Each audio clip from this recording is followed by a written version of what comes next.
des fuites en avant, c'est dommage. C'est entendu. Passons-en, si vous voulez, au vif du sujet, donc du projet de constitution en lui-même.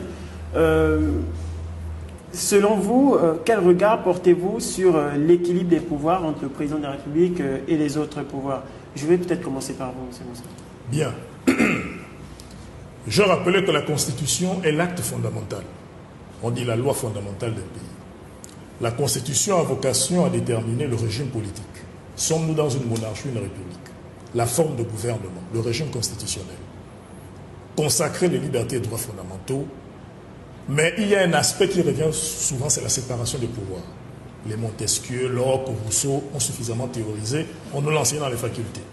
La séparation signifie qu'il y a la distinction des pouvoirs et le contrôle. Montesquieu disait que par la force des choses, il faut que le pouvoir ait le pouvoir. Moi, j'aime l'expression équilibre des pouvoirs parce que ça montre qu'il y a des forces en présence et que ces forces doivent se neutraliser dans l'intérêt supérieur de la nation. De mon point de vue, il n'y a pas d'équilibre de pouvoir dans le projet de loi de constitution. Pourquoi?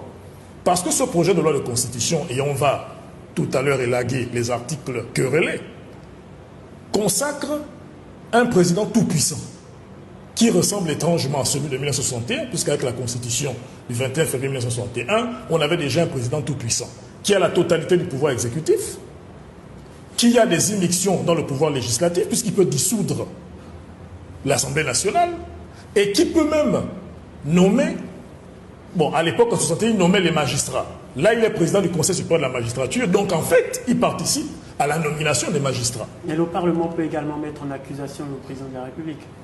Le Parlement peut mettre en accusation le président de la République, mais maintenant, regardez les procédures de mise en accusation. Quand vous regardez ce que propose le projet de loi de constitution, vous avez 7 magistrats hors hiérarchie, nommés par le Conseil supérieur de la magistrature, et 6 parlementaires.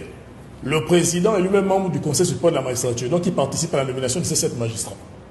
Si vous avez un fait majoritaire qui lui est favorable, les députés de l'Assemblée nationale, vous pensez qu'ils vont nommer des gens qui vont aller pour mettre en difficulté le président? Les sénateurs, vous pensez qu'ils vont nommer des sénateurs qui vont aller mettre en difficulté le président? Donc quand vous regardez ce projet de loi reprend une dérive qui a commencé en 1961, qui s'est poursuivie avec les modifications de 68 et 76 sur le parti unique, et les dérives que Omar Bongo et Ali Bongo Ondimba ont appliquées à la Constitution du 26 mars 1991, qui ont conduit au coup d'État du 30 août 2023. Pourquoi revenir à une ossature institutionnelle où le président est le tout-puissant sur l'exécutif? Il a un pouvoir de vie et de mort sur le législatif, puisqu'il a le pouvoir de dissolution, il a le pouvoir de contrôle de l'action législative, il a même un pouvoir de contournement, ça c'est même en matière budgétaire. Et en plus, il a la supériorité sur le plan de la magistrature, sur le plan de la politique judiciaire. Donc il cumule le pouvoir exécutif, le pouvoir législatif et le pouvoir judiciaire. Il n'y a pas d'équilibre de pouvoir. Ça permet de dire quoi?